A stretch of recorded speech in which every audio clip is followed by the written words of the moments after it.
a little bit about the reception that you've gotten playing these new songs and from the press or from kids at shows, things like that. What's it like playing these new songs? I mean, it's fucking awesome. Can I swear? Sorry. Is that allowed? It's been really, really awesome, you know, playing these songs is a lot of fun. And yeah, the reception to the record has been really, really cool. It's called Unmeasured Mile. We put it out last October, and it was our first full length. And to me, like, putting out a full length was always sort of this like unattainable goal. Like, you know, something that I always wanted to do, but like thought A, might never get to do it, and B, might do it, and you know, people might not like it very much. But it seems as though people are into it, so you know, we're stoked on it. What exactly is Unmeasured Mile? Well, so it's a really weird thing. On highways in the States, and it's not like a common thing, but I've seen it maybe like 3 or 4 times through being on tour. There are these signs on the highway that say end measured mile. And the first time I ever saw it, at first I was just like, that kind of sounds cool. It like, you know, it just sounds cool. The words together sound nice. But then I, you know, started thinking of it as a concept, you know, in my own life and in, you know, all of our lives, sort of this measured mile, this, you know, everything that we do, especially playing in a band, being under this sort of insane scrutiny.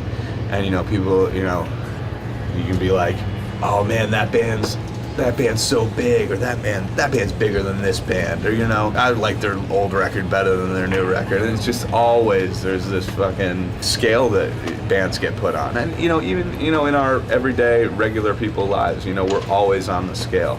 And it's come to a point where I think all of us have sort of just been like, man, that kind of sucks. You know, we would really like to just do what we do. If people like it, awesome. If people don't like it, that's your thing, you know. And I think that we exist in a period of time, and especially in a musical landscape with, you know, all of the bands that are out there right now, where we are so on the same page. You know, there's so many bands, no matter, you know, whether it's Touche Amore, who can play a show and there are hundreds of people there to go and see them, or us, you know, where we'll play a show and there, you know, aren't hundreds of people there to come and see us. We're so sort of in the same place and in the same mindset. I don't feel as if, you know, the old rules really apply. In our band and in the music that we make, and even, you know, us as people have always striven for substance and for something very genuine and honest and real.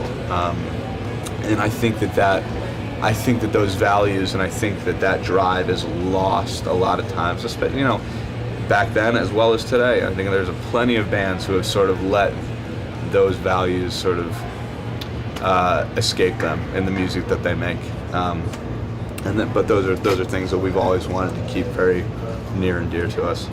What exactly influences your lyrical content as well as your musical content? We're big fans of the sad songs. Yeah, I would say sad songs on the sure. whole.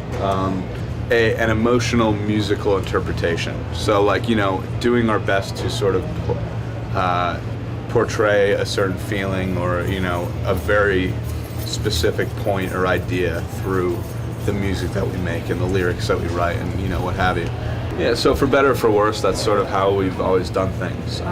And that's how I think we'll, you know, continue to do things. I mean, there are bands, some of our best friends, some of my favorite bands, La Dispute being one of them, a band called Defeater being one of them, can write these amazing, you know, graphic and very detailed lyrics in sort of a narrative format that, you know, do portray certain very specific emotions, but in a very sort of you know, storytelling, you know, kind of perspective, which is something I've never been able to do. And in a lot of ways, I'm very envious, but, you know, to each their own, I suppose.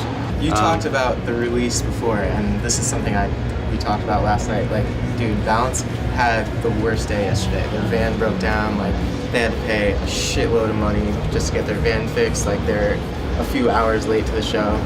But, dude, as soon as they hit the stage last night, you could just see everything that happened to them that day just being wiped clean, like, you know, the release, like the angst, the fucking what have you. Yeah, absolutely. And it's just, I mean, that's how I feel every time I pick up a guitar, every time I play music with these guys, like, for sure. And you know, some people go to the gym, some people, you know, play sports. And this has sort of always just been our thing, you know. It's a release, it's a catharsis, it's an ability to, you know, for just a minute put aside all the shitty things that exist in this world and in our daily lives and sort of just exist in a place where, you know, that shit doesn't matter and everybody's sort of there for the same reason. As much as it is for us that way, I think it's also that way for the kids that come out to shows and the kids that listen to, you know, the music that we make. That's always how I've felt about the bands that I love, you know, putting on the record just to sort of take a minute to, you know, forget about shit, or also feel a bond and a camaraderie with someone who it sounds like feels the exact same way that I do. As a means of remembering this interview and your time here in Montreal, I know you guys are from Boston, and I don't know, maybe you could consider this a peace offering. Okay. Here is your thong. Use it. Oh my God. Oh, wow. That is so incredibly awkward. Is this a Habs Dude, thong? that is a Habs thong. Wait, hold on. This Extra is large. really fucking big. No, this is wild. There you go. Boom. All right, Modern day peace pipe. The modern day peace pipe, a really strangely big Montreal Canadiens thong.